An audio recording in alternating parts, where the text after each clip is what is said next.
Assalamualaikum warahmatullahi wabarakatuh. Alhamdulillah nasta'inuhu wa nasta'hdihi wa nastaghfiruh. Wa na'udzu billahi min shururi anfusina min sayyiati a'malina. May yahdihillahu fala mudilla lahu wa may yudlil fala hadiya lahu. Asyhadu an la ilaha illallah wahdahu la syarika lahu wa asyhadu anna Muhammadan 'abduhu wa rasuluh. Allahumma salli wa sallim ala sayyidil mursalin wa ala alihi wa sahbihi ajma'in. Allahumma aghnina bil ilmi wa zayyinna bil hilmi wa akrimna bit taqwa wa jammilna bil afiyah. Kali ini sama-sama kita memanjatkan kesyukuran kepada Allah Subhanahu wa taala kerana dengan limpah kurnianya dapat sama-sama kita kumpullah pada hari ini. Dan telah kita menunaikan sembahyang maghrib secara berjemaah. Dan nak minta maaf sekali lewat. Tapi tak lewat saya tu. Ngam-ngam kan. Dia kadang bagus juga ustaz lewat sekali-sekala.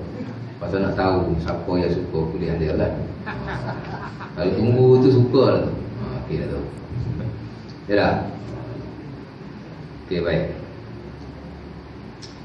Jadi kita akan sambunglah kuliah kita. Yang telah lalu saya rasa masih di masih di muka surat yang ketiga lah, masih yang ketiga ataupun keempat. Saya dah baca sebelum ini hadis yang pertama, hampir setahun lamanya saya huraikan pada tuan-tuan. Hadis yang diriwayatkan oleh Al-Imam Ahmad daripada Ma'iz, kala Nabi ditanya mana satu amalan yang paling afdal. Nabi sebut pertama iman. Lama kita kongsi pasal iman. Kemudian Nabi kata jihad. Banyak yang saya kongsi dengan tuan-tuan pasal jihad. Kemudian haji yang mabrur, saya juga dah kongsikan pasal haji yang mabrur. Dan kelebihan ketiga-tiga amalan ini berbanding dengan amalan lain tu Nabi kata usahlah umpama timur dan juga barat. Dan begitulah perihal dalam agama ini. Dalam banyak-banyak perkara baguslah kok, tapi Allah Ta'ala lebihkan sebahagian dengan sebahagian yang lain. Benda baik ni baiklah kok kan. Sama juga dengan Quran yang setelah saya sebut dulu. Quran ni semua kalamullah, dia sama. Kemudian Allah Ta'ala lebihkan satu surah berbanding yang lain. Allah Ta'ala lebihkan satu ayat berbanding yang lain. Hikmah dia apa? Supaya kita sentiasa belajar. Dan kita tahulah kalau Allah Ta'ala buat sama je belakang, tak belajar pun tak apa, pasal benda sama-sama kan. Tapi dengan sebab kelebihan Allah Ta'ala buat satu perkara berbanding yang lain, maka tak diketahui oleh orang yang biasa, melainkan orang yang belajar sahaja. Sebab tu Allah Ta'ala sebut banyak dalam Quran tentang kelebihan orang yang belajar. Islam belakang dah, beriman belakang dah, walaupun ada lah sebahagian yang tak mari masjid, tak semayang berjemaah dan seumpamanya kan. Tapi di kalangan kita pun ada juga beza antara satu dengan yang lain dari sudut ilmu. Dan ilmu ni orang tak nampak tuan-tuan kan. Tuan-tuan tak boleh tengok siapa yang lebih ilmu berbanding yang lain. Saya pun tak boleh nak tengok siapa yang boleh beza kau orang tu ada ilmu atau tak ada ilmu. Tak boleh nak beza. Pasal ilmu ni benda tak nampak. Kita ni sama belakang. Tak tahu Allah Ta'ala. Nampak? Sebab itu Al-Imam Syafi'i rahimahullahu ta'ala dia melebih-lebihkan belajar berbanding semayang sunnah. Kalau tuan-tuan pernah dengar lah, saya pun pernah sebut je rasa. Dan diriwayatkan oleh ramai ulama Syafi'i tuan-tuan. Antaranya Al-Imam Al-Qadhi Husain dalam buku dia At-Tahdiq. Salah satu buku yang menghuraikan fiqh Al-Imam Syafi'i rahimahullahu ta'ala. Dalam buku-buku mazhab Syafi'i, bila disebut Al-Qadhi, dia merujuk kepada Al-Imam Al-Qadhi Husain. Itu dalam fiqh Syafi'i lah. Kalau dalam mazhab lain sebut Al-Qadhi, merujuk orang lain pula. Al-Qadhi Abi Ya'la umpamanya. Sama juga dalam mazhab Syafi'i, kalau disebut Asy-Syaikhan, dia tak sama dengan Asy-Syaikhan dalam hadis. Kalau disebut Asy-Syaikhan dalam hadis, merujuk kepada Bukhari dan Muslim. Tapi dalam mazhab Syafi'i, dalam buku-buku fiqh mazhab Syafi'i, kalau disebut Rajahahu Asy-Syaikhan, ditarjihkan, dipilih pandangan ini oleh Syaikhan, dua syekh ni tak merujuk kepada Bukhari Muslim, tapi dia merujuk kepada Al-Imam Nawawi dan Al-Imam Rafi'i rahimahullah. Dia tak sama kan. Istilah lah istilah. Lain ilmu tuan-tuan, lain makna setiap satu perkataan yang ada pada tak sama. Munkar dalam fiqh tak sama dengan munkar dalam hadis. Istilah dia lain. Sama juga lah yang ini ya. Nak cerita. Al-Qadhi Husain kata, qala Imam Syafi'i, Imam Syafi'i kata, talabul ilmi afdal minan nawafil. Ini famous lah, famous. Menuntut ilmu lebih baik, Imam Syafi'i kata, daripada melakukan sembahyang yang sunnah. Nampak? Sebab tu Imam Ahmad pun sama. Orang tanya dia dalam masail Al-Imam Ahmad, orang tanya dia pasal Al-Imam Ahmad. Orang tanya dia, apa nama, wahai tuhu, ara'aita in kana rajulun yusalli wa yasum wa rajulun yu'allimu an-nasa al-khair ayyuhuma afdal ayyuhuma ahabbu ilayhi. Tanya Ahmad, Al-Imam Ahmad tanya, wahai Imam Ahmad, dua orang dia kata, orang seorang ni dia semayang dan dia puasa setiap hari. Hari-hari dia puasa, hari-hari dia semayang. Kok seorang lagi pula sentiasa yu'allimun nasul khair, yu'allimun nasal khair, dia ajar orang benda baik. Kok mana kamu lebih suka? Imam Ahmad kata apa? Amar rajulul ladzi yusalli wa yasum fa huwa la. Ada orang yang semayang, ada orang yang puasa hanya untuk dirinya. Wa ammal ladzi yu'allimun nasal khair fahuwa lil muslimin wa zalika ahabbu ilayhi. Adapun orang yang mengajar orang lain ni, manfaatnya kepada seluruh orang muslim, dan aku sudah pasti lebih suka itu. Nampak? Jadi cerita dia nak cerita penting lah, kita belajar dia. Dakwah tak berapa nak. Dan belajar ni tuan-tuan banyak wasilah, banyak cara. Duduk di majlis macam ni belajar juga. Tuan-tuan balik, tuan-tuan buka YouTube dengan ustaz-ustaz ceramah, belajar juga. Yang kata tak boleh, guru dengan YouTube ni mana boleh? Boleh, apa kata tak boleh? Kan? Saya sendiri pun setiap hari saya dengar ceramah-ceramah daripada pensyarah luar negara. Arab lah, dengar. Kadang-kadang tengok YouTube. Tapi kalau tengok YouTube, dia megabyte dia besar. Satu video nak makan berapa ratus MB tu. Kan? Kita RM70 baru 7 gig, mana nak cukup? Kalau MP3 dia ringan sikit. Sejam MP3 baru dalam 10 MB, 8 MB. Jadi kita boleh download banyak lah. Dengar kan. Satu wasilah ilmu juga. Tuan-tuan balik, tuan-tuan baca. Satu wasilah ilmu juga. Belajar baca. Tak faham tanya. Oh, tak boleh baca tu, guru syaitan tu. Kalau baca sajalah, lepas tu buat kesimpulan sendiri. Itu guru syaitan. Tapi setakat baca benda-benda yang kita boleh faham, tak salah. Sebab Allah Ta'ala suruh ikra. Satu cara nak ambil ilmu dengan cara baca. Kalau kita nak belajar semua buku yang ada dalam market Islam, tuan-tuan, tuan-tuan belajar dengan saya setahun pun baru 3 muka surat, baru 1 kitab. Tapi tu kalau nak khatam belakang, tuan-tuan kena banyak baca. Mana ada buku yang ada di masjid tuan-tuan, tuan boleh baca. Kalau tak faham, tuan-tuan tanya. Ada setengah masjid baguslah dia beli kitab-kitab besar. Ada Bulughul Maram disyarah oleh Imam As-Sun'ani rahimahullah taala, Subul Salam tu kufik yang bagus. Kufik yang bermanhaj hadis, baguslah. Banyaklah saya tengok buku-buku tu, tuan boleh baca. Masjid keluar duit banyak-banyak beli buku jadi perhiasan. Pasal kita tak baca. Bacalah, ada masa ambil baca. Tuan-tuan datang hari Jumaat awal, tuan-tuan boleh baca Quran, tuan-tuan boleh baca buku. Jangan ingat ibadah ni baca Quran saja, tuan-tuan boleh baca buku juga. Baca. Dan tuan-tuan tak perlu baca satu muka surat, bosan. Saya pun tak begitu bila saya baca buku. Saya akan tengok di bahagian Fihris ni, dia punya apa? Dia panggil apa? Isi kandungan isi kandungan, tengok tajuk mana yang kita berkenal, baca yang itu. Sayyidul Istighfar 14, baca yang itu satu hari. Hari lain kita datang, tengok Fihris, tengok tajuk lain pula yang kita suka. Masalah, satu cara yang baik juga. Kalau kita nak baca daripada helaian ke helaian, ikut tertib macam tu, kadang kita bosan juga. Kita pulang. Baik, bebek sikit kan. Buku tak baca lagi. Jadi, sejak syabahlah pada tuan-tuan, yang tak putus-putus belajar. InsyaAllah. Ada orang yang sentiasa belajar ni, Nabi jamin. Antaranya apa diriwayatkan Imam Tabrani daripada Ibni Abbas. Nabi kata, la yashba'al mu'min min khairin yasma'uhu hatta yakuna muntahahu al-jannah. Nabi kata tidak kenyang seseorang mukmin dengan ilmu yang dia dengar, ilmu yang dia belajar, sampailah penghujung dia masuk syurga. Penutup dia kata syurga kepada orang sentiasa rajin belajar menimba ilmu. Itu satu jaminan daripada Nabi. Walaupun dari sudut periwayatan hadis itu ada problem sikit lah. Tapi tak apa, apa-apa fadilah ni kita boleh baca hadis yang sedikit kelemahan. Baik, jadi saya dah sebut panjang lebar pasal benda tu. Kemudian saya pun dah masuk hadis yang nombor 2, tuan-tuan. Hadis yang diriwayatkan oleh Al-Imam Bukhari dan Al-Imam Muslim. Hadis muttafaqun alaih, hadis yang disepakati. Apa kedudukan Bukhari Muslim dalam Islam? Kedudukan dia ialah selepas Quran. Kita lihat hadis ini dalam Bukhari dia ada, dalam Muslim dia ada, maka kedudukan dia ialah kedudukan tertinggi dalam martabat hadis yang 7 itu. Dulu kalau tuan-tuan ingat saya pernah sebut pada tuan-tuan, cuma mungkin tuan-tuan tak tulis lah. Ada 7 martabat hadis yang terbaik. Dia hak nombor 1 paling tinggi.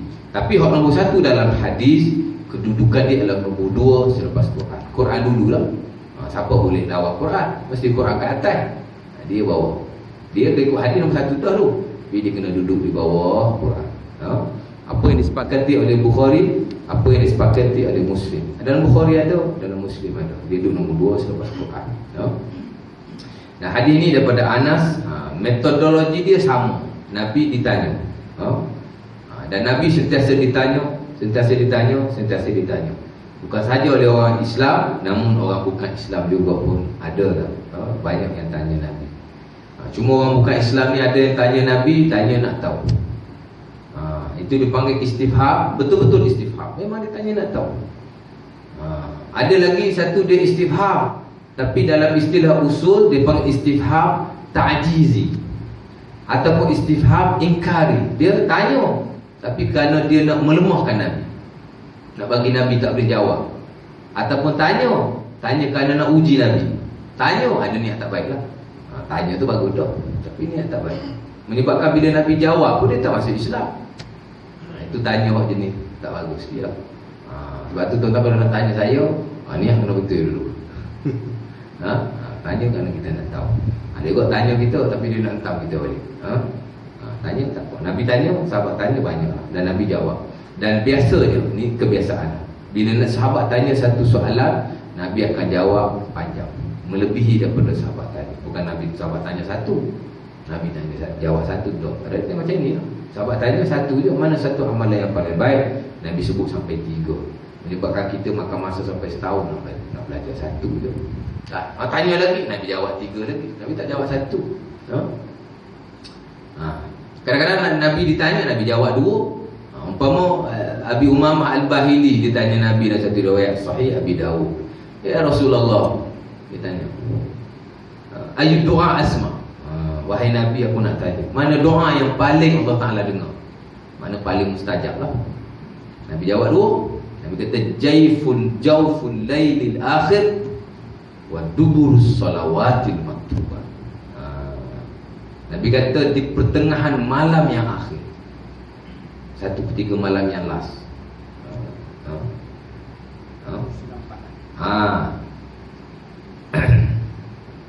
Malam bagi 3, 1/3 hot last sampai subuh. Nabi kata wa duburus salawatil maktubah, dan di hujung semayang-semayang yang fardu. Di hujung tu ulama ada 2 pentafsiran. Pertama ialah ketika tasyahud akhir. Yang kedua ialah selepas salam. Tapi yang banyak dipilih oleh ulama, terutama ulama hadis, ialah ketika tasyahud akhir. Sebab Nabi tak pernah tinggal doa selepas tasyahud akhir. Bahkan kalau tuan-tuan belik buku-buku dalam mazhab Syafi'i, satu-satu waktu yang kita boleh menyalahi imam ialah ketika tasyahud akhir. Tuan-tuan tak ikut imam pun tak apa, ikut mazhab kita. Walaupun ada setengah mazhab dia kata tak boleh, imam bagi salam, kita pun kena bagi salam. Tapi kalau dalam mazhab Syafi'i, kita muktabar Imam Syafi'i, mazhab Syafi'i, dia kata satu-satu waktu yang kita boleh menyalahi imam ialah ketika tasyahud akhir. Imam bagi salam dah, Assalamualaikum warahmatullahi, Assalamualaikum warahmatullahi. Sebab imam dia tak boleh baca doa panjang-panjang walaupun dalam tasyahud akhir. Al-Imam Syafi'i bagi kelonggaran dalam Al-Um, dia tak boleh baca doa melebihi tasyahud. At-tahiyatu mubarakatuh salawatu thayyibatu lillah, Assalamualaikum ayuhan nabi warahmatullahi wabarakatuh, Assalamualaikum warahmatullahi wabarakatuh. Dia tak ada lebih tiga dia. Mana kata dia boleh baca 3 doa je. Lebih ada tu dah tak boleh. Dia boleh salam Assalamualaikum warahmatullahi. Assalamualaikum warahmatullahi. Tapi makmum dia boleh baca banyak-banyak doa. Imam bagi salam nama lah, tapi dia boleh baca lagi doa. Tapi kalau orang lain tak boleh. Orang lain, imam rokok kita kena cepat-cepat rokok tuan. Imam i'tidal kita kena i'tidal cepat-cepat. Tak boleh nak subhan rabbiyal azim wa bihamdihi banyak-banyak kan. Sujud pun sama. Imam dah bangkit daripada sujud, sama ada bangkit daripada sujud pertama, duduk antara dua sujud, ataupun imam bangkit daripada sujud yang kedua, masuk tahiyat akhir ataupun tahiyat awal kan. Biasa tahiyat akhir dah banyak orang buat ni. Sujud lagi, imam duduk tahiyat akhir dah banyak kan. Mana tak boleh. Bukan tak boleh sampai batas semayang, tidak, tapi tak berapa comel lah. Sebab kita dengan imam dia kena mutaba'ah. Imam bangun, kita bangun. Imam tunduk, kita tunduk. Sebab tu bila kita masuk semayang, imam duduk macam tu, kita kena duduk macam tu. Kenapa? Dia kata idza shalla ahadukum wal imamu ala halin.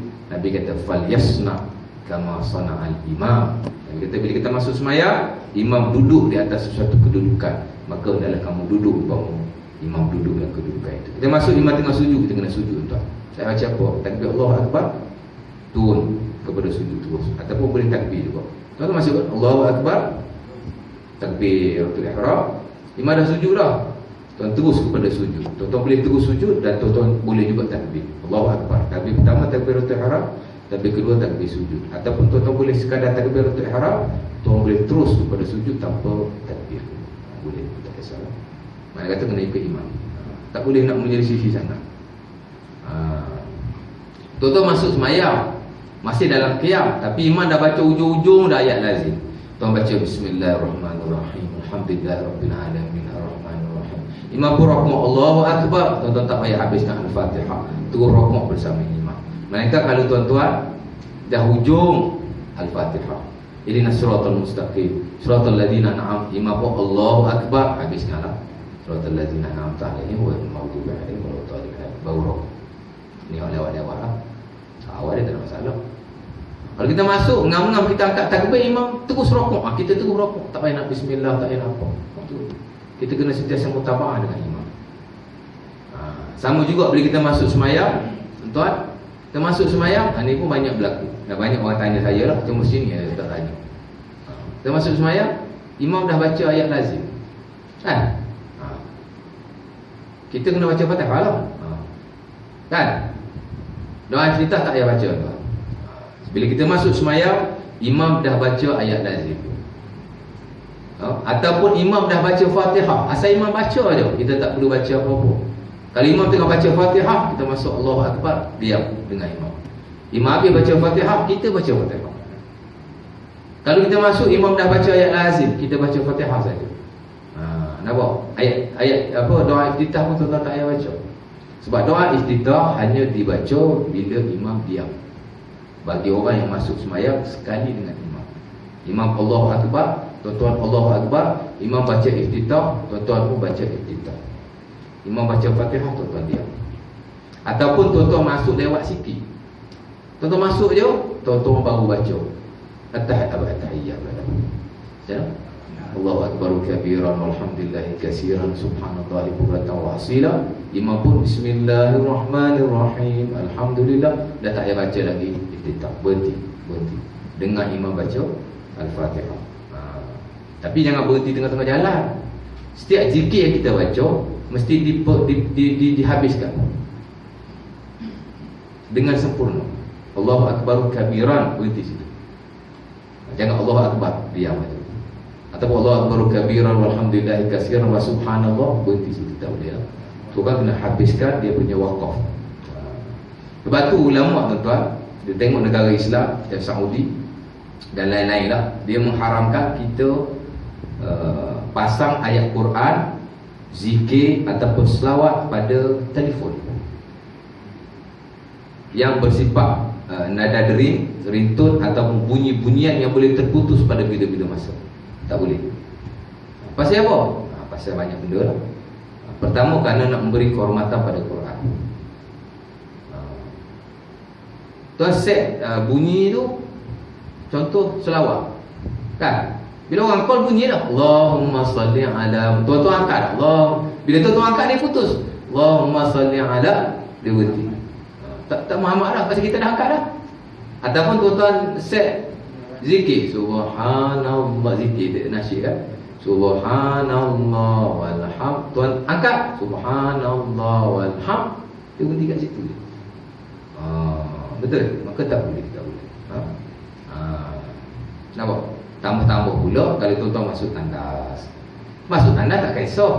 Tuan-tuan set handphone ataupun tuan-tuan ada download aplikasi Quran dalam handphone, tak ada masalah bawa yang masuk tandas. Sebab ini handphone, dia bukan Quran. Tapi selagi mana dia tidak berbunyi. Ataupun kalau application, selagi mana tuan-tuan tak buka. Tuan-tuan buka application Quran, tuan-tuan masuk dalam tandas, tak boleh kan? Tapi kalau tak buka tak apa, sebab dia application. Kalau tak buka dia tak ada dalam Quran. Tak ada. Tapi bila tuan-tuan buka, oh dia ada. Macam dulu-dulu orang pakai kaset lah. Kaset mengaji kan. Tuan nak masuk tandas bawa kaset tu tak apa. Pasal tu kaset tali je, tak ada apa pun. Tapi kalau gua masuk dengan radio, pasang kaset tu, tali tu dah jadi suara. Maka tak boleh. Dan begitulah keadaannya saya sebut pasal semayang tadi. Jadi bila tuan-tuan baca iftitah, imam dah baca, alhamdulillah, tuan-tuan habiskan satu-satu apa dia panggil? Satu-satu bacaan yang sempurna lah. Allahu akbar kabiran, satu. Alhamdulillah katsiran, satu. Jangan berhenti di tengah-tengah tanpa sempurna walaupun dia zikir. Sebab zikir dia ada kehormatan dia yang tersendiri. Bahkan zikir ni tuan-tuan nak ubah ke depan belakang suka-suka kita bermakna itu tak boleh. Nabi ajar sahabat umpama Abu Sa'id Al-Khudri dari riwayat Bukhari rahimahullah taala, doa tidur. Nabi sebut Nabi, Abu Sa'id sebut Rasul. Nabi larang, jangan sebut Rasul, sebut Nabi. Dan Nabi ajar dia, bila nak tidur kau baca doa. Allahumma aslamtu wajhi ilaik, wa watu amri ilaik, wajjahtu zahri ilaik, raghbatan wa rahbatan ilaik. Betul ingat doa ni? Dia panjang sikit lah. Ini doa yang paling akhir ketika nak tidur. Tuan-tuan nak baca ayat Quran, tuan-tuan nak baca ayat kursi, tuan-tuan nak baca 3 kul, tuan-tuan nak baca apa-apa doa lah yang Nabi ajar sebelum tidur. Kan? Apa-apa doa. Akhir sekali tuan tutup dengan doa ini. Allahumma aslamtu wajhi ilaik, wa watu amri ilaik, wajjahtu zahri ilaik, raghbatan wa rahbatan ilaik, la malja'a wa la manja ilaik. Allahumma amantu bi kitabika alladhi anzalta wa bi nabiyyika alladhi arsalta. Wahai Tuhan, aku beriman dengan kitab yang kau turunkan dan nabi yang kau utuskan. Tiba-tiba Abu Sa'id dia tukar nabi kepada rasul. Pasal dia ingat benda sama. Nabi pun Nabi Muhammad juga, rasul pun Rasul Muhammad juga. Sebut dia tukar wa bi rasulikal ladzi arsalta. Nabi kata la wa bi nabiyyikal ladzi arsalta, dan dengan nabimu yang diutuskan. Kata Imam Fairuz Abadi dalam syarah Abi Dawud kemudian Aunul Ma'bud, dia kata zahaba ba'dul ulama ila anna al-azkar, dia kata tauqifiyah. Dengan sebab ini sebagian ulama mengatakan bahawa zikir-zikir Nabi adalah tauqifi. Mana tauqifi? Tak boleh nak diubah kerana dia bersandar pada wahyu. Contoh dia. Jadi samalah, walaupun zikir tuan, dia ada kehormatan dia sebab dia berasas daripada wahyu. Nampak? Sebab wahyu ni kita tak boleh main-main. Kan? Macam saya nak baca hadis kat tuan-tuan, saya tak boleh baca tuan-tuan, mereka saya kena pastikan dulu. Saya kena buat homework, cek dulu apa status hadis ni, baru saya boleh baca pada tuan-tuan. Saya tak boleh bergantung semata-mata apa yang ada dalam buku. Sebab kadang-kadang penulis buku ni boleh tersalah. So kita pun nak kena takhrij balik, dia bagi cek balik, tahqiq balik hadis ni apa status dia. Baru kita boleh baca. Nampak? Contoh dia gitu lah.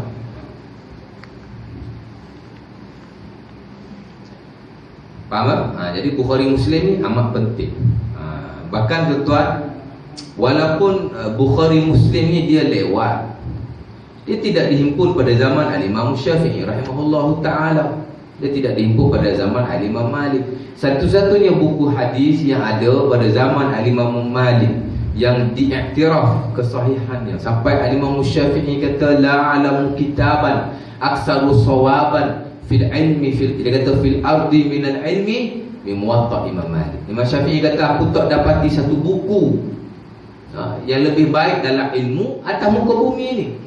Imam Malik kata melainkan Muwatta Imam Malik.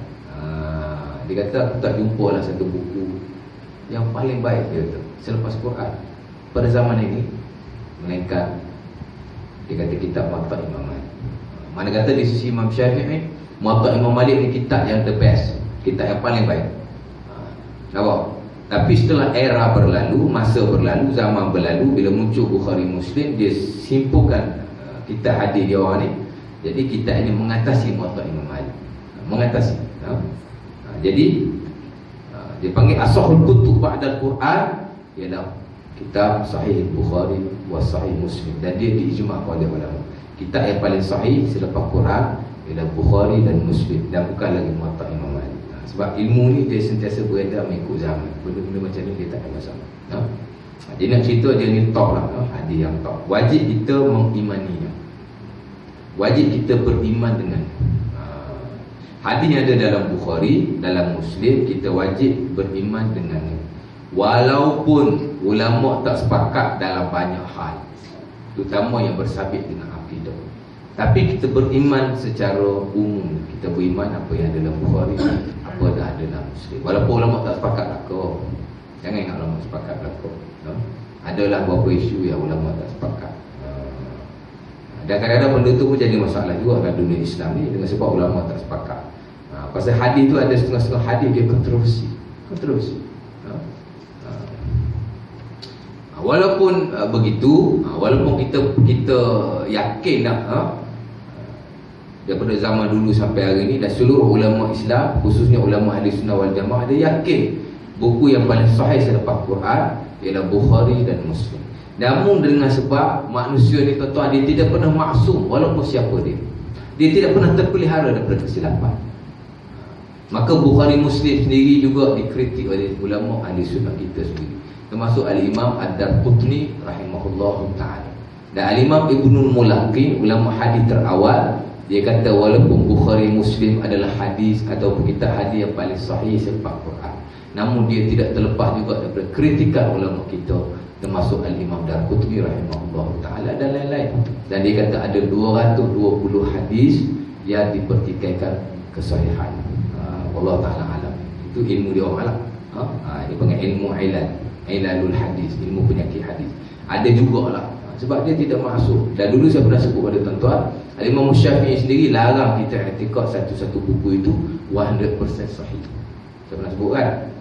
Imam Syafi'i dia mengajar, nama dia sebab ada Arabic bin Sulaiman, tapi saya tak ingat diriwayatkan dalam buku mana.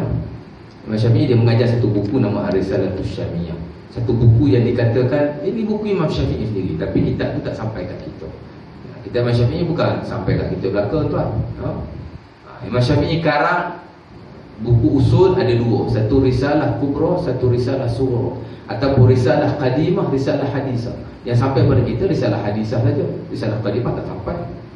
Jadi nak cerita dia ajar buku dia sendiri, tapi tiap kali dia mengajar dia membetul-betulkan buku ni. Tiap kali dia mengajar dia membetul-betulkan buku ni. Sampai Arabic tanya, dia tanya, wahai tuan guru, pasal apa tuan guru sentiasa mampu betul-betulkan buku tuan guru ni?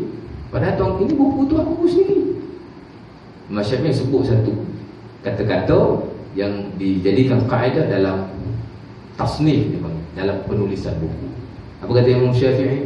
Dia kata innallaha ya'ba ayaj'al ala adimil ardh kitaban as-sahari kitabihi.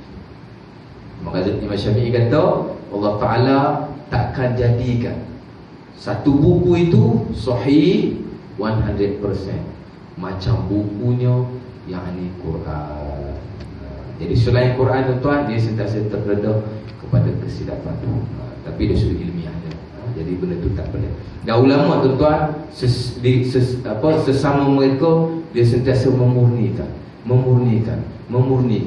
Sebab tu kalau kita mengajar, ada orang tegur kita jangan marah. Dia memurnikan kita. Dan kalau orang mengajar, kalau saya tegur, orang tu tak boleh marah. Pasal ilmu ni sentiasa perlu pemurnian. Kita tengok Al-Imam Syafi'i rahimahullah ta'ala, dia tahu berapa tuan-tuan, tahun kedua Hijriah, dia tahun 150 Hijriah. Selepas Imam Syafi'i timbul ashabul wujuh, sahabat-sahabat Imam Syafi'i, Al-Imam Al-Muzani, Al-Imam Al-Buwaiti dan lain-lain, termasuk Imam Ahmad sendiri. Oh, itu orang kuat dia lah. Al-Imam Abu Thawr, orang kuat dia lah kan. Lepas tu muncul pula ulama-ulama mazhab terawal. Tiba-tiba bila Al-Imam Al-Baghawi muncul pada kurun ke-600 Hijriah, tuan-tuan, dia memurnikan balik mazhab Syafi'i. Pasal dia lihat mazhab Syafi'i ini ada banyak pandangan, dan dia bertanggungjawab untuk memurnikan. Dia tapih balik, dia tapih balik, dia tapih balik. At-Tahzib di mazhab Imam Syafi'i, buku pemurnian mazhab Syafi'i. Kalau kita tak faham ilmu, kita akan kata, pasal apa Baghawi nak tapih ni? Ulama dulu tak betul tu yang nak tapih ni. Tak, memang kerja ulama sesama mereka dengan sebab pemurnian, kritikan sesama mereka. Dengan sebab itulah ilmu ni dia bercampur. Kalau dapat hasilnya, kita yang mengecapinya sampai hari. Sebab itu ilmu ni kita kena perluas. Itu konsep ilmu lah. Walaupun tuan-tuan rasa tak penting, tapi saya adalah sekali-sekala saya dedahkan kepada tuan-tuan supaya kita faham konsep ilmu memang macam ni. Dia sentiasa, dia panggil apa? Universal. Ada benda yang boleh kita perluaskan. Baik, nak cerita pasal Bukhari Muslim je tadi. Sebenarnya boleh ke boring tak? Ngantuk kan apa? Kemudian saya dah baca tuan-tuan, keterangan tu saya ingat saya dah baca dah kan. Saya dah baca sampai musyad 5, sampai kepada perenggan yang pertama. Kemudian barulah berjihad di jalan Allah. Baik, saya nak pergi satu persatu daripada konteks hadis ini. Dalam hadis ini sama macam Nabi sebut hadis yang pertama. Nabi sebut 3 juga. 3 juga. Nabi kata apa? Pertama, afdalus solat, afdalul a'mal, as-salatu li waqtiha. Nabi kata sebaik-baik amalan. Afdal. Afdal ni daripada bahasa Arab. Sudah dimelayukan. Apa makna afdal? Afdal ni ialah yang paling baik, yang paling berkualiti, yang paling disukai Allah, dan yang paling besar dalam syariat Islam. Itulah makna afdal. Dan kita tak boleh kata benda itu afdal melainkan dengan dalil syarak jua. Perkataan ini datang pada syarak, maka dia mesti disandarkan kepada syarak. Umpama kata Imam Abu Syamah, dia kata la fadla fil Islam illa ma faddalahu syar'u. Tidak ada yang lebih dalam agama ini yang afdal melainkan apa yang sudah diafdalkan dalam syariat Islam. Saya ustaz besar mana pun dia tak boleh nak kata benda tu afdal. Dia kena cari nas. Ada tak Nabi kata benda ni afdal? Kalau Nabi kata tu, dia ketengahkannya itu. Dia tak boleh nak pandai-pandai sendiri, nak reka-reka sendiri. Contoh dia begitu. Afdal, amalan yang paling afdal, nombor 1 Nabi kata as-salatu li waqtiha, sembahyang pada waktu. Dan saya dah hurai pada tuan-tuan tentang waktu-waktu sembahyang. Tuan-tuan masih ingat lah? Ingat lagi? Tengok jam, ustaz jam ada. Itulah waktu sembahyang kita. Sembahyang ni yang difardukan kita ada 5 lah. Dan setiap waktu tu ada waktu-waktu dia yang tersendiri. Daripada mana? Daripada Quran. Allah Ta'ala kata inna salata kanat alal mu'minin kitaban mawquta. Sembahyang ke atas orang mukmin adalah suatu kefarduan yang telah diwaktu-waktukan. Kita tak boleh nak sembahyang melainkan setelah masuk waktunya. Bahkan syarat sah sembahyang tuan-tuan ada 5. Syarat wajib lain, syarat sah lain. Syarat sah ni ada 5. Salah satunya ialah masuk waktu, duhul waktu solat. Bahkan kalau tuan-tuan tersembahyang, tersolat sebelum waktunya, tuan-tuan kena qada balik tuan. Dia tak sama dalam bab yang najis. Tuan-tuan sembahyang kan, dah habis sembahyang tuan tengok ada najis kat kain tuan-tuan. Ada najis. Tuan-tuan qada balik ke tak qada balik? Tanya sikit ya. Sini ada kelas fiqh kan? Allah. Bismillah. Tuan-tuan qada balik ke tak qada balik? Tak payah.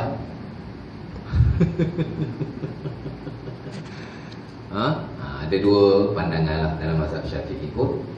Tapi saya boleh kata yang jumhur tak payah qada dalam bab najis. Tapi nak qada pun tak salah, qada lah kalau rajin. Bagus. Qada ni tuan-tuan kalau yang tadi, sebab ini ijtihad. Ini ijtihad. Adalah tapi kalau bab tadi tak batal, bab nombor 2 ni insya-Allah dia jadi sunnah lah. Buat amalan lebih dapat pahala lebih.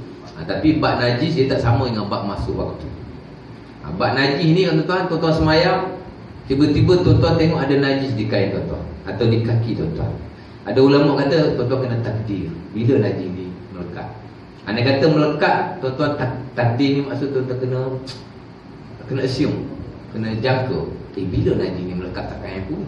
Kalau jangkaan tuan-tuan sebelum tuan-tuan semayang, dia kata kena qada balik lah. Tapi kalau tuan-tuan jangka najis ni berada selepas tuan-tuan semayang, tapi kalau tuan-tuan Assalamualaikum, tengok ada najis, dah tentulah dalam semayang tadi. Ini cerita tuan dah habis semayang, dah piala, tapi ada najis kat tapak kaki yang tak cicak. Nanti saya sebut. Benda ni jarang berlaku lah, tapi disebut dalam fiqh, dia disebut secara terperinci. Jadi pertama ialah ulama yang kata kena takdir, kena assume bila najis ni melekat ni. Kalau kita takdirkan dia ni melekat sebelum kita semayang, maka tak payah qada. Kalau kita lebih berat, lebih rajih dia panggil, lebih zon, lebih kita sangka ini najis ni lepas tu semayang, tuan-tuan tak payah qada. Tapi kalau tuan-tuan rasa najis ni tak adil lagi, tuan-tuan kena semayang, qada balik lah. Itu satu pendekatan ulama. Satu lagi kata tak payah qada. Pasal apa? Pasal tak tahu. Tak payah qada, pasal tak tahu. Dan mereka juga ada dalil lah. Antaranya diriwayatkan Imam Muslim, Nabi tengah semayang tuan-tuan pakai kasut. Pernah semayang pakai kasut? Sekali-sekala kita semayang pakai kasut. Sunat semayang pakai kasut. Dan Nabi dengan para sahabat pun banyak semayang pakai kasut, terutama bila mereka pun musafir. Dulu sahabat semayang tak pakai kasut kan? Kemudian ada sahabat lain beritahu Nabi, "Ya Rasulullah, wahai Nabi, orang Yahudi semayang selalu buka kasut lah." Nabi pun kata, semayang pakai kasut. Khaliful Yahud, jangan tiru Yahudi. Sekali-sekali kau kena pakai kasut. Itulah. Jadi pakai kasut ni sunnah juga. Dan Nabi semayang dengan sahabat dia pakai kasut. Tengah-tengah semayang, Nabi buang kasut dia. Bila Nabi buang kasut dia, sahabat pun buang kasut dia. Sahabat semayang belakang Nabi pun buang kasut belakang. Bila dah habis semayang, Assalamualaikum, Nabi tanya, pasal apa kau buang kasut? Sahabat kata, aku tengok kau buang kasut kok ketika kami semayang ada wahyu diturunkan supaya kasut dibuka. Dan kita tahu aku tengah semayang, Jibril datang beritahu aku dekat kaki aku ada najis, maka aku buanglah kasut itu. Nabi tak berhentikan semayang, mula semayang balik dah, tapi Nabi terus buang kasut. Mana semayang tadi terpakai, sebab tadi tak tahu. Jadi ada satu, setahu saya jumhur lah, dia kata tak payah qada. Yang ketiga pula ulama kata kena qada juga pun mana pun. Jadi saya lebih suka pandangan nombor 2, tak payah qada dalam bab najis. Tapi tak sama dalam bab masuk waktu. Bab masuk waktu ni jumhur, mazhab Syafi'i, mazhab Ahmad dan lain-lain, kena qada. Dan Al-Imam Sayyiduna Osman bin Affan, Sayyidina Osman itu kan ada beberapa kali dia semayang tersalah waktu subuh. Sebelum masuk waktu dia semayang, tapi dia qada balik. Atas dasar itu ulama kata kena qada lah. Bab masuk waktu ni dia beza sikit dengan bab najis.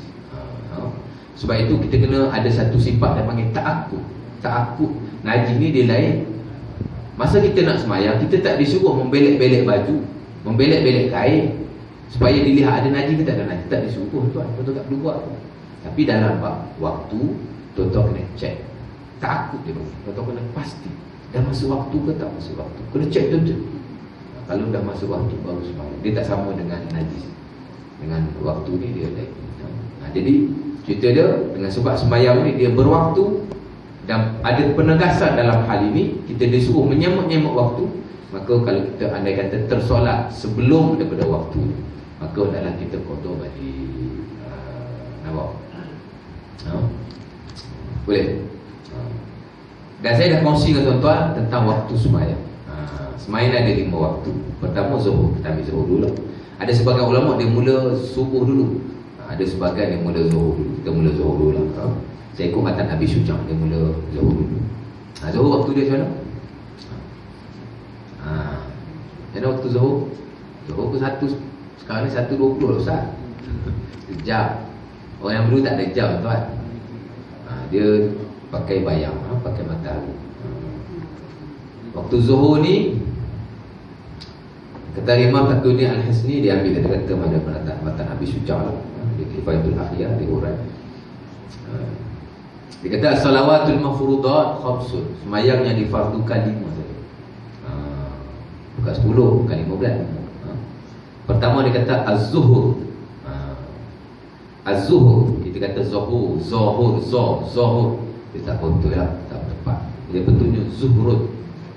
Zuhur tu bagi depan, zuhur. Bukan zuhur tu bagi atas. Zuhur.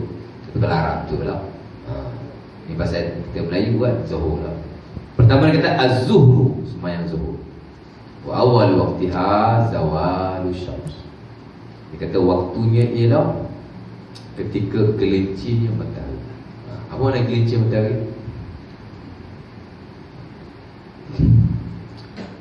Gelincir matahari ni ialah tuan letak tongkat, letak apa-apa lah, tak ada bayang. Itu dia panggil irtifa'u syams. Matahari betul-betul di atas kepala. Itu dia panggil irtifa'u syams. Waktu tu tuan-tuan dah tak boleh sembahyang apa saja. Waktu diharamkan sembahyang ialah waktu hampir nak masuk zuhur, 5 minit, 10 minit nak masuk zuhur, tuan-tuan dah tak boleh sembahyang apa saja. Melainkan sembahyang bersebab lah. Tuan-tuan masuk masjid, datang masjid boleh lah. Tuan-tuan baru lepas ambil wudu, nak sembahyang wudu boleh lah. Mengikut pandangan Al-Imam Syafi'i yang baru. Pandangan Imam Syafi'i yang lama tak boleh, tapi pandangan yang baru ikut kajian dia kata boleh. Okay, boleh lah. Matahari tegak atas kepala, tu waktu haram solat.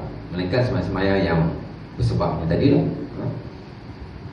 Zawatil asbab, sembahyang yang bersebab. Kemudian tak ada bayang, tak masuk zuhur lagi tu, jangan azan terus kan, tunggu dia ada bayang sikit. Itu dipanggil gelincir matahari.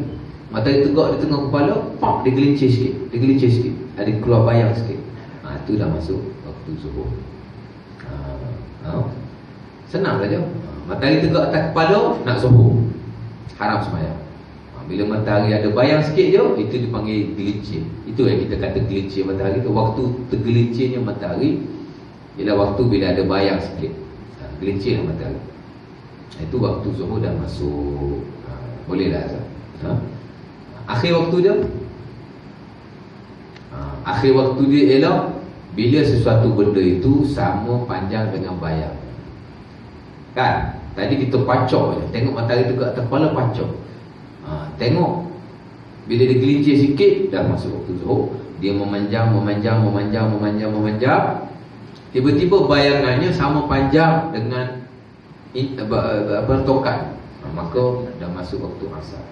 Habislah waktu zuhur. Kemudian masuk waktu asar pula. Masuk waktu asar bila dah sama panjang, kan? Sampai mana?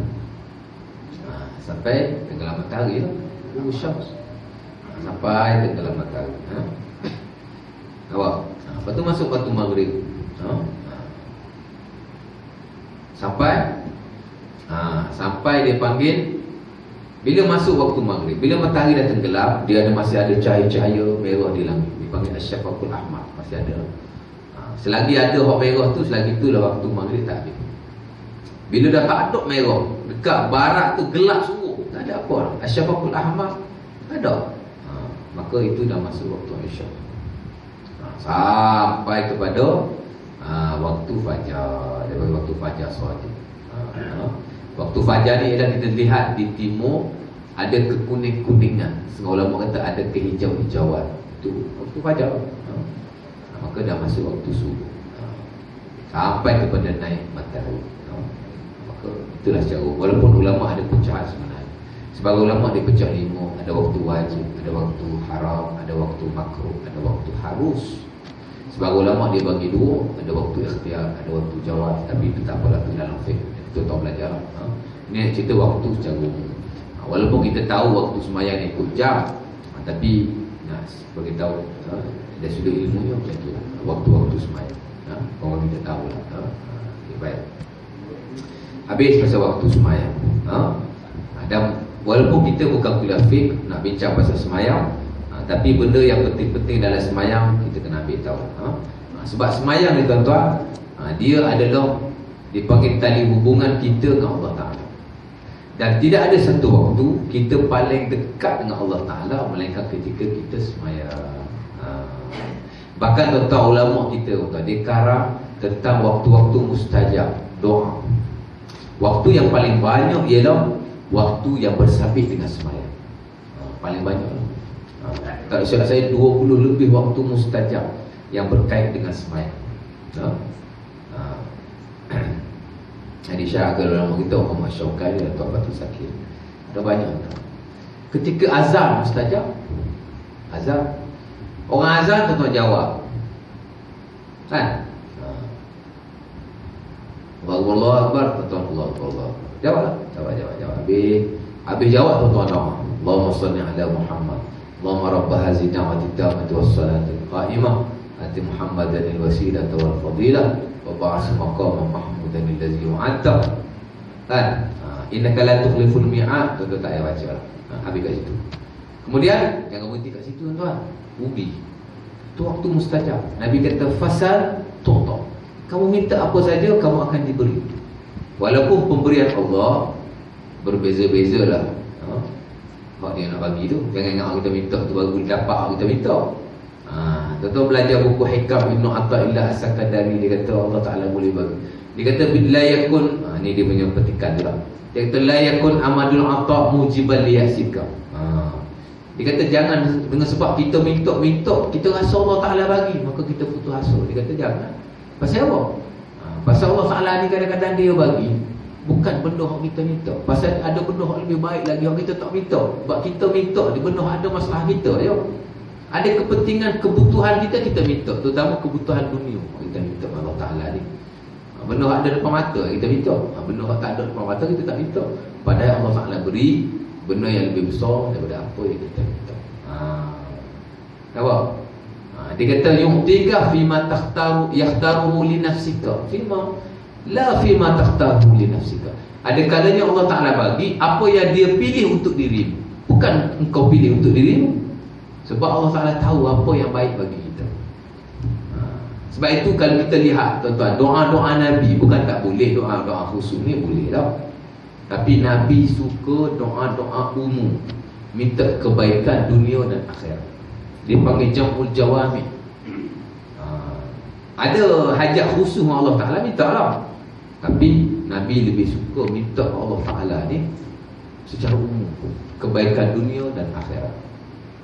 Sebab itu kata Anas bin Malik, doa yang paling banyak diucapkan oleh Nabi ialah Rabbana atina fid dunya hasanah fil akhirati hasanah wa qina azaban. Aksaru ma yad'un Nabi, dia kata riwayat sahih kitab Bukhari Muslim. Doa yang Nabi paling banyak baca ialah Rabbana atina fid dunya hasanah. Bagi kita rasa itulah doa paling biasa, tak ada apa nilai. Betul tak? Doa biasa je. Tapi itulah doa Nabi paling banyak baca. Pasal apa? Pasal doa itu dipanggil ibu segala doa. Lepas tu disebut sebagai jam'ul jawami, satu doa yang menghimpunkan seluruh doa. Ya Allah, bagilah kebaikan dunia dan akhirat. Selesai. Dia kata Nabi suka minta hal itu. Apa? Sama jugalah. Kita selawat ke Nabi kan? Kita selawat ke Nabi. Kita nak segala kebaikan yang berkait dengan Nabi sudah terhimpun dalam selawat. Kata Imam Ibn Hajar dalam Ad-Durrul Mandud. Kita selawat Allahumma salli ala Muhammad sekali ya. Dia kata sesungguhnya kamu dah minta 7 benda besar dalam dunia dan akhirat. 7. Salah satunya minta syafaat. Sebab tu tak ada satu doa pun Nabi ajar sahabat dia. Allahumma inni as'aluka syafa'ata Muhammad. Wahai Allah, aku minta dah syafaat Nabi Muhammad. Tak perlu minta. Pasal Allahumma salli ala Muhammad sudah merangkumi salah satunya ialah ya Allah bagilah aku syafaat Nabi. Cuma perkataan tu selawat. Dalam selawat tu dah ada lagu. Nampak? Contoh dia begitulah. Jadi samalah dalam buat doa ini. Jadi waktu semayang ni waktu yang paling dekat kita dengan Allah Ta'ala. Bila tuan-tuan baca dan doa tadi, tuan-tuan bacalah apa-apa doa. Sahabat tanya Nabi, ya Rasulullah, kan? Aku nak doa apa? Lepas jawab azan tu, Nabi kata fasal tu'ta. Nabi sebut riwayat Bukhari ataupun Muslim daripada Abdullah bin Amr bin Al-As. Sahabat pun tanya, aku nak baca apa ya Rasulullah? Kan?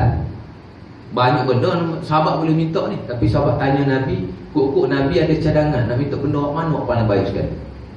Nabi kata, Ulu, katakan doa, Allahumma inni as'aluka al-afiyah di dunia wal akhirah. Wahai Tuhan, aku Aku minta kesihatan dunia dan akhirat. Minta sihat. Sebab dalam syariat Islam, benda yang terbaik selepas iman ialah sihat. Sihat. Minta sihat. Allahumma inni as'aluka al-afiyah fid dunya wal akhirah. Bahkan ada riwayat lain Nabi kata doa Allah Taala suka ialah minta sihat. Rupanya Allah Taala suka kita minta sihat. Allahumma inni as'aluka al-afiyah fid dunya wal akhirah. Lepas kita dah baca Allahumma rabb hadhihi ni'mati tasawwadu qa'imah tu, tuan-tuan tutup dengan Allahumma inni as'aluka al-afiyah fid dunya wal akhirah. Wahai Tuhan, aku minta keafiatan, kesihatan di dunia dan di akhirat. Dah. Mustajab tak? Semayang sunnah.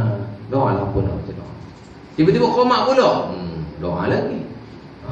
Nabi kata iza suwiba bis salah. Nabi kata futihat abwabus sama wastujibat du'a. Hadis sahih riwayat Ahmad daripada Jabir. Nabi kata bila diiqamatkan solat, terbukalah pintu langit, diterimalah segala doa. Qomat. Bila qomat. Tuan-tuan jawab je, tuan-tuan semayang. Kan? Allahu Akbar, Allahu Akbar, Allahu Akbar, Allahu Akbar. Syahadu la ilaha illallah, semua tasniyah. Sekali je. Syahadu la ilaha illallah. Syahadu anna Muhammad Rasulullah, syahadu anna Muhammad Rasulullah. Hayya 'alas salah, hayya 'alas salah. Sorry. La haula wala quwwata illa billah. La haula wala qad qamatis salah, qad qamatis salah. Tuan-tuan boleh jawab dua. Ada maha wa qamaha ataupun sama juga macam dia. Qad qamatis salah, qad qamatis salah. Allahu Akbar, Allahu Akbar, Allahu Akbar, Allahu Akbar. La ilaha illallah, la ilaha illallah. Baca Allahumma rabbah macam tadi. Allahumma rabbah ajna sampai Allahumma inni as'aluka al-afiyah fid dunya wal akhirah. Sama je. Mustajab lagi. Sampai sembahyang. Dan dalam sembahyang waktu yang paling mustajab ialah masa sujud. Sebab tu saya kata sembahyang ni waktu kita paling dekat Allah Taala. Allah Taala bagi banyak pintu-pintu mustajab kat kita ni.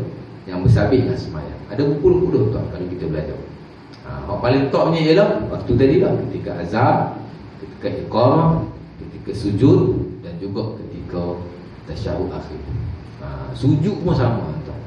Banyakkan sujud. Banyakkan sujud. Ada sahabat nama dia Rabi'ah. Bin apa tau? Dia ni khadam Nabi. Dia bantu Nabi apa semua kan. Dan Nabi ni tentang seorang yang betul-betul pemurah. Bila ada orang tolong dia, dia akan minta. Dia akan tanya orang tu, kau nak apa, aku nak bagi. Ada orang tolong kat kita, orang berbudi, kita berbahasa. Ada seorang sahabat nama Rabi'ah. Ada satu riwayat lain nama Abi Mas'ud. Dia tu Nabi pun kata Sal, minta. Bukan Salma, Sal ni bahasa Arab, dia kata minta. Minta apa? Rabi'ah pun kata, ya Rasulullah, urid murafaqataka fil jannah. Wahai Nabi, aku nak duduk sekali dengan kau lah syurga. Ampun. Dia minta itu, tak minta bagus sekali. Nabi kata jangan minta itu. Ghairu zalik, minta oleh. Pasal apa Nabi tak suruh minta dengan itu? Pasal Nabi ni bukan Tuhan nak menentukan kedudukan walaupun sahabat dia. Tidak, okey, aku ada lesson besar Allah Ta'ala, aku akan bawa kau duduk sekali dengan aku. No, setiap orang ada amalan masing-masing. Dan yang boleh menentukan kedudukan seorang hanya Allah. Nabi ni bantu dia. Sebab tu Nabi sesuatu nak bagi syafaat pada kita bukan mudah tuan. Nabi sujud pada Allah Ta'ala berkali-kali. Puji Allah dengan satu kepujian yang tak pernah dipuji oleh golongan terawal dan golongan terakhir. Dan Nabi kata, aku pun tak tahu macam mana aku puji Allah sesuatu. Aku pun tak tahu. Satu kepujian yang amat hebat. Hari ni pun Allah Ta'ala tak ajar bila aku bagaimana aku puji dia sesuatu. Nabi nak syafaat kita tuan. Dia puji Allah, puji Allah, puji Allah, puji Allah. Sampai Allah Ta'ala kata, okey, syafaatlah syafaat. Bukan senang-senang. Tak, Nabi puji Allah. Lepas Nabi puji, Nabi sujud. Lama Nabi sujud. Baru Allah Ta'ala kata, ya Muhammad, irfa' ra'sak wasfa'tu syaffa' wasal tu'ta. Wahai Muhammad, angkat kepalamu, berilah syafaat, mintalah apa kau tunaikan. Nabi pun syafaat sebahagian daripada umat. Tapi tak semua. Ada lagi, buat lagi, puji lagi, sujud lagi. Allah Ta'ala bagi dia. Ada lagi umat dia dalam neraka tu, puji lagi pun banyak kali. Tuan-tuan, lalah tak habis. Ada juga tertinggal. Sampai Allah Ta'ala kata, syafa'atil malaika wa syafa'an nabiyyun wa lam yabqa illa arhamur rahimin. Nabi kata riwayat Muslim. Nabi kata malaikat dah bagi syafaat, aku pun dah bagi syafaat. Ada lagi umat aku dengan aku. Hak boleh tolong hanya Allah. Allah je boleh tolong. Mereka ni orang mana tidak ada sedikit pun kebaikan. Tak ada kebaikan sikit. Semayang tidur, puasa tidur, apa benda pun tak ada. Hak dia ada la ilaha illallah. Mati atas iman. Amanah sikit pun tak ada. Lam ya'malu, Nabi kata, khairan qattun. Dia tak pernah buat satu kebaikan. Nampak? Rabi Ahmad tanya Nabi, aku nak duduk engkau sekali nak syukur ya Rasulullah. Nabi kata, la ghairu zalik, minta lain. Dah bal, la bal zalik. Aku nak tu juga. Nak tu juga. Kan? Nabi pun kata tak apalah. A'inni alaika bi kasratis sujud. Fa innaka la tasjud sajdatan illa rafa'aka Allahu biha darajah. Wa hatta 'anka sayyi'ah. Nabi kata tak apalah, macam tu kau kena tolong aku. Tolong apa ya Rasulullah? Kau tolong aku perbanyakkan sujud. Sebab setiap kali kau sujud, Allah Ta'ala angkat satu darjah. Allah Ta'ala hapus satu dosa. Setiap kali kau sujud, Allah Ta'ala angkat satu darjah. Allah Ta'ala hapus satu dosa. Mudah-mudahan kau akan duduk sekali dengan aku. Kena usaha sendiri juga tuan. Nampak? Itu sahabat hak berkhidmat pada Nabi, minta dengan Nabi. Nabi kata, lepas tu Nabi kata, istaru anfusakum minallah. Kamu kena membeli dirimu daripada Allah Ta'ala. La uni min amrillahi syai'an. Aku tak berkuasa dalam urusan Allah walau sedikit. Nampak? Contoh dia betul. Boleh. Maka samalah. Jadi bila kita sujud, tuan-tuan sama juga cara begitu. Tuan, di luar sembahyang fardu, tuan-tuan kena lamakan sujud. Sebagaimana tuan-tuan melamakan qiyam. Ini di luar sunat lah. Tuan-tuan lepas masa sembahyang sunat, tuan-tuan baca Al-Fatihah. Tuan-tuan baca ayat lazim. Sekadar mana tuan-tuan baca ayat lazim? Tuan-tuan baca Sabbihisma rabbikal a'la lazim macam sembahyang witir kan. Sembahyang witir kita sunat baca Sabbihis. Lama lah, panjang lah sikit ayat tu. Tuan-tuan sujud pun biar selama qiyam. Nampak? Sebab sujud ni waktu kita paling hampir dengan Allah Ta'ala. Aqrabu ma yakunul abdu min rabbih, kata Nabi, wa huwa sajid. Hadis sahih Muslim daripada Abu Hurairah. Nabi kata waktu yang orang tu paling hampir dengan Allah ialah ketika sujud. Nabi kata fa'aksiru du'a, perbanyakkan doa, faqaminun ayustajab lakum, mudah-mudahan dimustajabkan kepada. Sujud tuan, masa sunat lah, masa sembahyang sunat. Wajib jangan pula. Sembahyang sunat kena banyak sujud. Nak minta apa, minta lah sujud. Hak lain hak kita minta Allah Ta'ala di luar sembahyang, sebenarnya dalam sembahyang lah waktu yang paling afdal. Sebab tu waktu kita menghadap Allah Ta'ala. Pasal tu waktu kita sembahyang tuan-tuan, kita menghadap Allah Ta'ala. Sebab tu kalau kita nak meludah, nak apa boleh waktu sembahyang. Alamak, ada terlekat makanan kat telah gigi, tengah-tengah sembahyang baru terasa terkeluar, takkan nak telat. Batas sembahyang, ludah buang. Tapi jangan buang ke depan, pasal kita menghadap Allah. Jangan buang ke kanan, pasal malaikat ada. Nabi kata ludah ke kiri. Di rumah lah, dalam masjid tak boleh kanan, tak boleh kiri, tak boleh ludah di tapak tangan. Nampak? Pasal apa kena ludah ke kiri? Nabi kata malaikat tak ada. Kiri ni, sebab tu sebagai ulama kata masa kita semayang, malaikat duduk sebelah kiri, kau akan duduk sebelah kanan. Sebab tu Nabi izinkan kita duduk sebelah kiri. Itu pandangan dia orang. Nak cerita begitu. Sujud, kita banyak doa. Setiap hari kita sujud. Berapa kali tuan sujud? Tuan semayang fardu, walaupun kita cuma baca subhana rabbiyal a'la wa bihamdi ataupun subhana rabbiyal a'la, dalam mazhab Syafi'i ada dua zikir. Satu subhana rabbiyal a'la, satu subhana rabbiyal a'la wa bihamdi. Kan? Boleh tambah doa pun apa nak baca? Allahumma inni as'aluka al-afiyah fi dunya wal akhirah. Allahumma, tak kisah. Boleh tambah lah, ada ruang-ruang tambah doa. Cuma waktu kita sembahyang sunat tu lebih baiklah untuk kita minta. Kok imam tu dia sujud lama kok kan, tak kisah. Tapi bila kita sembahyang sunat, kita perbanyakkan sujud kita tu, kita